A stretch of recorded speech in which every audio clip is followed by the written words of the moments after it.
Ada satu kisah yang menarik dari Matius 27 ayat 62 sampai dengan 66. Ini cerita ketika Tuhan Yesus sudah disalibkan, lalu dia sudah mati dan dikuburkan, ya. Nah, kemudian ayat 62 ini katakan begini. Keesokan harinya, yaitu sesudah hari persiapan, datanglah imam-imam kepala dan orang-orang Farisi bersama-sama menghadap Pilatus. Dan mereka berkata, "Tuan, kami ingat bahwa si penyesat itu sewaktu hidupnya berkata, 'Sesudah 3 hari aku akan bangkit.' Karena itu perintahkanlah untuk menjaga kubur itu sampai hari yang ketiga. Jikalau tidak, murid-muridnya mungkin datang untuk mencuri dia, lalu mengatakan kepada rakyat, ia telah bangkit dari antara orang mati, sehingga penyesatan yang terakhir akan lebih buruk akibatnya daripada yang pertama." Kata Pilatus kepada mereka, "Ini penjaga-penjaga bagimu, pergi dan jagalah kubur itu sebaik-baiknya." Ayat 66, maka pergilah mereka dan dengan bantuan penjaga-penjaga itu, mereka memeterai kubur itu dan menjaganya. Jadi ini kubur yang kalau kita baca di ayat-ayat sebelumnya itu, Yusuf dari Arimatea, ya, dia menghadap Pontius Pilatus ini, ya, menghadap Pilatus, kemudian dia minta izin, ya, untuk mayat Yesus diturunkan, lalu ditaruh dalam kubur yang masih baru, ya, dikatakan kita bisa baca di ayat-ayat sebelumnya itu. Nah, karena Yesus pernah bilang bahwa dia akan bangkit, lalu dikirimkanlah penjaga-penjaga untuk menjaga kubur itu, ya, supaya jangan dicuri oleh murid-muridnya Yesus, ya. Kenapa? Karena orang-orang itu nggak percaya bahwa Yesus akan bangkit, gitu. Lalu Matius 28 ayat 11. Ini ceritanya Yesus sudah bangkit waktu itu. Dan kita tahu, kita bisa bandingkan baca di Injil Yohanes, ya, waktu itu pagi-pagi benar, waktu hari masih gelap, Maria Magdalena pergi ke kubur dan melihat, katanya kubur itu udah terbuka, ya, batunya penutup pintu itu sudah tergeser. Lalu dia lari panggil Petrus dan Yohanes. Lalu Petrus dan Yohanes lihat, begitu sampai mereka masuk ke dalam dan kubur itu kosong, ya. Lalu mereka pulang ke rumah. Maria Magdalena nangis saja di dekat kubur itu. Kemudian datang dua malaikat dan kemudian akhirnya Yesus muncul, ya. Nah, waktu Yesus muncul, kemudian Yesus bilang, kasih tahu kepada murid-muridku yang lain. Nah, kemudian beritanya ini tersebar bahwa Yesus itu sudah bangkit, ya. Beberapa bahkan akhirnya sudah melihat dia. Nah, di ayat ini dikatakan, ketika mereka di tengah jalan, datanglah beberapa orang dari penjaga itu ke kota dan memberitahukan segala yang terjadi itu kepada imam-imam kepala. Jadi udah bangkit Yesus ini. Dan sudah berunding dengan tua-tua, mereka mengambil keputusan lalu memberikan sejumlah besar uang kepada serdadu-serdadu itu dan berkata, "Kamu harus mengatakan bahwa murid-muridnya datang malam-malam dan mencurinya ketika kamu sedang tidur. Dan apabila hal ini kedengaran oleh wali negeri, kami akan berbicara dengan dia, sehingga kamu tidak beroleh kesulitan apa-apa." Nah, perhatikan ayat 15. Mereka menerima uang itu dan berbuat seperti yang dipesankan kepada mereka. Dan cerita ini tersiar di antara orang Yahudi sampai sekarang ini. Jadi ini yang namanya hoax, ya. Ada satu kejadian sebenarnya adalah Yesus bangkit. Tapi kemudian dikarang cerita bahwa mayatnya dicuri, ya. Jadi malam-malam penjaganya tertidur, ya, lalu mayat Yesus dicuri dan kemudian dikatakan bahwa dia sudah bangkit. Jadi gara-gara berita itu, ya, faktanya kan sebenarnya eh, tidak seperti itu, ya, tapi digambarkan bahwa mayatnya dicuri. Dan dikatakan cerita ini tersiar di antara orang Yahudi sampai sekarang ini. Jadi sebagian orang itu nggak percaya bahwa Yesus itu bangkit. Ya, mereka percaya hoax ini bahwa mayatnya dicuri itu, ya, waktu malam. Bahkan sebagian juga mengatakan bahwa waktu disalib itu bukan Yesus, tetapi Yudas ya, Yudas Iskariot, atau ada lagi yang lain ya, karena dia itu tiba-tiba diangkat ya oleh malaikat, sehingga yang mati di kayu salib itu bukan dia ya. Nah itu berita itu dimulai oleh beberapa orang ya, atau mungkin satu orang bisa juga, dan kemudian tersebar sehingga terjadi kesimpang siuran informasi. Ya sebenarnya itu terjadi terus ya sepanjang zaman di mana-mana. Kadang-kadang suatu kejadian terjadi ya, kejadiannya misalnya A, tetapi kejadian A itu dilihat oleh misalnya 3 orang. Nah 3 orang ini melihat kejadian itu tapi dari sisi yang berbeda. Lalu ketika masing-masing ini menyampaikan infonya itu juga ketika ditangkap oleh orang berikutnya itu sudah tidak sempurna, sudah terpotong. Ya bisa cuma 80% atau 90% atau mungkin cuma 10%-nya. Ya. Jadi beritanya tuh makin makin simpang siur. Ya. Contoh lain lah misalnya gini, kalau ada orang buta ya, beberapa orang buta dibawa ke kebun binatang, lalu dibawa ke kandang gajah. Nah, orang buta yang satu tuh pegang ekornya. Dan mereka bilang, oh gajah itu seperti tali. Ya. Lalu ada orang buta yang lain, dia pegang kakinya. Nah, diraba, oh gajah itu seperti pohon. Sementara ada yang pegang badannya. Ya, dia bilang gajah itu seperti tembok. Ya, lebar, keras gitu. Lalu ada yang pegang belalainya. Oh, enggak, itu gajah itu seperti ular yang agak gede. Lalu ada yang pegang eh, gadingnya. Wah, enggak, gajah itu seperti pisau atau seperti tanduk gitu.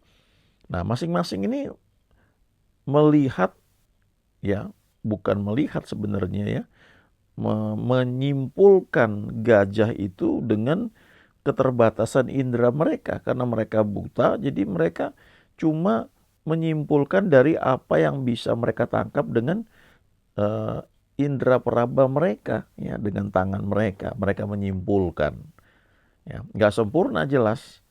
Nah kalau itu sudah sampai kemana-mana ya, jadi informasi tentang gajah itu bisa beda. Ada yang bilang seperti tali, ada yang bilang seperti ular, ada yang bilang seperti pohon, ada yang bilang seperti tembok. Ya, ada yang pegang kuping lalu bilang oh ini seperti daun ya. Jadi bisa berbeda. Nah, eh, kira-kira seperti itu ya. Jadi sebenarnya kalau kita bisa percaya satu kebenaran atau firman Tuhan, itu sebenarnya memang anugerah ya, ajaib, itu pekerjaan Roh Kudus ya. Coba renungkan ya. Sebagian orang kan mungkin nggak percaya Alkitab itu firman Allah. Ya. Mereka bilang ini kan bisa aja dikarang-karang. Tapi bagaimana kita bisa percaya, bisa pegang janji Tuhan? Kita bisa bangun pagi merenungkan firman. Kenapa kita mesti baca firman? Kenapa nggak baca koran aja? Kan itu penting ya. Nah, kalau zaman dulu koran, kalau sekarang mungkin lihat di YouTube atau dilihat di medsos ya. Kenapa nggak lihat itu? Itu kan berita di dunia ini gitu. Nah, kita yang percaya Tuhan, kita baca firman, kita renungkan, karena kita, yaitu pekerjaan Roh Kudus dalam hidup kita ya. Kita percaya ini firman yang tidak hanya bisa menolong kita, tapi mengubah kita, melindungi kita, menjaga kita, memagari kita, membawa kita dalam perlindungan dan jalurnya Tuhan bagi kita masing-masing. Ya. Jadi ini salah satu poin yang perlu kita mengerti, bahwa terhadap satu kejadian itu informasi yang sampai kepada kita tuh bisa berbeda-beda. Ya. Berbeda dari fakta yang sebenarnya atau cuma sebagian fakta. Lalu disimpulkan lagi dengan tambahan pendapat orang lain. Ya, kalau orang buta tadi dia lihat dia pegang gajah itu, dia bilang seperti ular tapi tebal ya. Ya itu kan belalai kan. Lalu orang yang mendengarnya, oh seperti ular piton berarti ya. Itu kan satu data yang disampaikan itu nggak sempurna, lalu disimpulkan oleh orang kedua yang mendengarnya, lalu disampaikan lagi kepada orang lain berikutnya, itu bisa berbeda. Jadi dalam satu situasi pun kalau ada 5 orang melihat satu peristiwa, maka penggambaran mereka itu bisa berbeda antara satu dengan yang lain. Kalau orangnya orang melankolik bisa cukup detail, teliti, cukup objektif. Tapi kalau orangnya misalnya orang sanguin ya, biasanya dia tertarik ke sesuatu yang menarik ya dari ini satu peristiwa ya, orangnya dan sebagainya.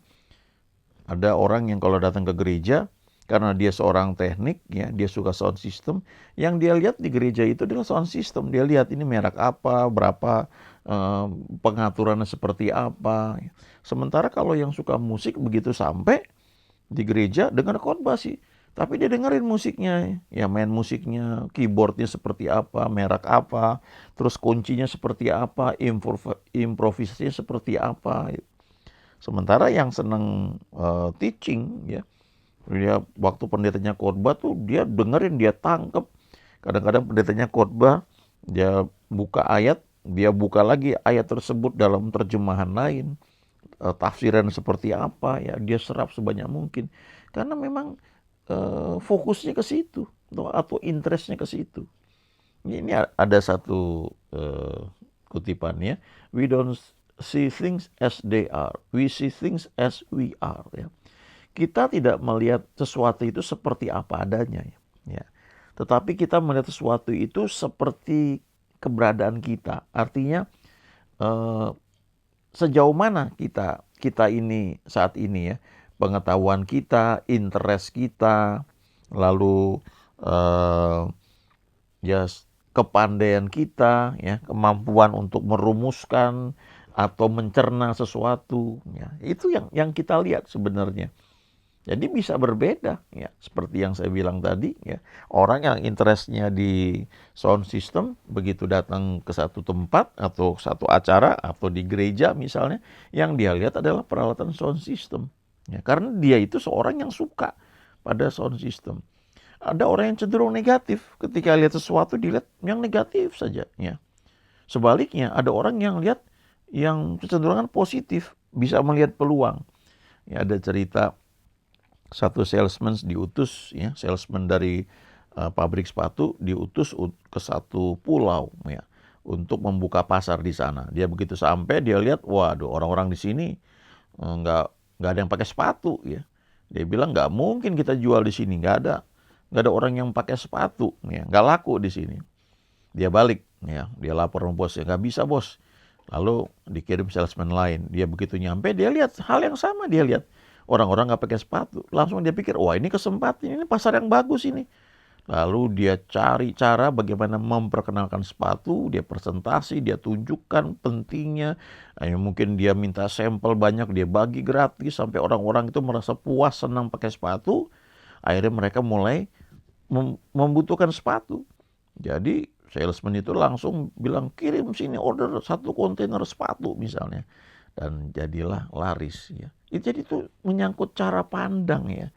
Kita melihat sesuatu itu bukan seperti apa adanya, tapi frame cara berpikir kita itu menentukan apa yang kita lihat itu jadinya seperti apa. Analisa kita seperti apa gitu ya. Ini ada gambar yang menarik ya. Coba lihat sepintas. Ini gambar berapa orang ini. Kalau kita lihat sepintas nih nampaknya ada 2 orang. Ada perempuan ya pakai helm. Ya. Lalu ada laki-laki ya duduk. Ya, kalau kita lihat sepintas, wah ini ada 2 orang. Tapi kalau kita teliti ternyata nggak seperti itu. Ya. Padahal ini cuma 1 orang. Dia duduk begitu rupa. Dia taruh helm di kaca spion motor. Sehingga kesannya seperti seorang wanita. Ya. Kalau misalnya kita tutup sepotong ya, kita pakai tangan kita gambar ini, ya bajunya sebagian orang itu ya kita tutup, maka kelihatan itu seperti seorang wanita yang sedang pakai helm dan duduk di motor dengan mukanya tuh ke depan. Tapi sebaliknya ya kalau kita misalnya tutup itu helmnya atau kita perhatikan dengan detail ya, ternyata faktanya itu cuma 1 foto laki-laki ya. yang sedang duduk gitu. Nah, jadi ini satu kejadian atau info tuh kita bisa menilai dengan berbagai cara ya. Hal yang sama juga ya dalam setiap kejadian. Kalau kita misalnya kita berdoa untuk satu hal, misalnya ini ya, baru aja pemilu selesai, kita berdoa dengan sungguh-sungguh supaya aman, tertib, dan kita berdoa supaya orang yang terpilih itu betul dari Tuhan ya. Waktu kita ada punya kesempatan, kita sudah mencoblos sesuai dengan keyakinan kita dan sudah clear. Nah, begitu selesai, bisa jadi ternyata yang terpilih itu bukan seperti yang kita harapkan. Nah, padahal kita sudah berdoa sebelumnya. Ya, kita tahu bahwa ini gitu. Tapi waktu itu nggak terjadi, bagaimana sikap kita gitu. Ya, itu juga hal-hal yang tersendiri lagi yang perlu kita pelajari ya. Ini satu pernyataannya bagus juga nih ya. Learn to see things as they really are, not as we imagine they are. Belajarlah untuk melihat sesuatu itu seperti yang sesungguhnya itu bagaimana. Bukan seperti yang kita bayangkan. Nah, apa yang kita bayangkan itu terwujud karena info-info yang masuk sebelumnya. Ya. Jadi ada istilahnya kayak ada drama gitu ya. Waktu kita kejadian kita lihat, oh lalu kita menyusun satu cerita ya. Drama dalam imajinasi kita, dalam pikiran kita. Untuk satu kejadian yang sama. Nah, untuk bisa memahami lebih jauh ya mau nggak mau kita mesti belajar. Belajar untuk menanggalkan dulu ya cara berpikir kita, konsep kita, prasangka kita. Terbuka untuk sesuatu yang mungkin akan merubah ya pandangan kita sebelumnya. Kalau di Alkitab itu di Kisah Rasul diceritakan ada jemaat ya atau ada orang-orang Yahudi di kota Berea, dikatakan mereka lebih baik dari orang-orang Yahudi di kota Tesalonika. Karena mereka pertama terima firman Tuhan ketika diberitakan, ya mereka nggak punya prasangka dulu, ya mereka sediakan waktu untuk bisa sediakan tempat di hati mereka ya tentang firman itu. Lalu setelah itu mereka baca kitab suci, mereka selidiki sendiri, betul nggak demikian gitu. Nah, dengan cara seperti itu kita growing ya, kita bertumbuh ya. Kadang-kadang bisa terjadi ya. Saya ingat ada satu teman ya. Menurut saya orang ini baik, bagus ya. Dia kalau ngajar juga bagus. Tapi satu ketika saya kaget juga dengar dari orang lain bilang, oh dia galak ini. Ya, ibu ini orangnya galak ya. Padahal bukan galak sih menurut saya. Tapi dia orang yang tegas gitu. Jadi kalau misalnya ngumpulin tugas ya harus maksimal tanggal sekian. Nah dia nggak kompromi di situ. Ya. Jadi galak dia. Galak itu kan mungkin karena cara ngomong gitu ya. Tapi bisa terjadi orang menyimpulkan seperti itu. Ya. Ya, ada juga orang yang dalam bayangannya, oh orang ini kelihatannya nih kaku gitu, udah dalam bayangan dia ya. Atau bisa juga dia belum pernah ketemu, tapi dengar dari orang lain info tentang orang yang akan dia temui, ini orangnya begini nih, orangnya kaku, orangnya judes misalnya begitu. Jadi waktu kita ketemu, kita sudah punya cara pandang tersendiri. Dan kalau ternyata nggak seperti itu dan kita membuka diri ya itu bisa berubah. Tapi kalau kita tidak membuka diri untuk hal itu, terus kita melihat orang ini agak jutek ya, cuek gitu, lalu kita menyimpulkan benar memang orang ini kaku ya, orang ini galak dan sebagainya ya. Jadi sekali lagi itu soal image ya dalam pikiran kita, dalam imajinasi kita. Nah, dengan Alkitab, dengan Tuhan juga, kita kan nggak lihat secara langsung dengan mata jasmani kita. Ya, kita percaya itu kita tahu Tuhan ada karena iman kita. Ya. Dengan iman ini juga kita hidup untuk menyenangkan Dia. Pelayanan yang kita lakukan itu bukan sekedar karena orang lihat, ya lebih dari itu kita lakukan karena kita percaya Tuhan memperhatikan, ada reward ya. Jadi dengan iman itu ya kita lakukan segala sesuatu untuk Tuhan ya. Haleluya. Amin.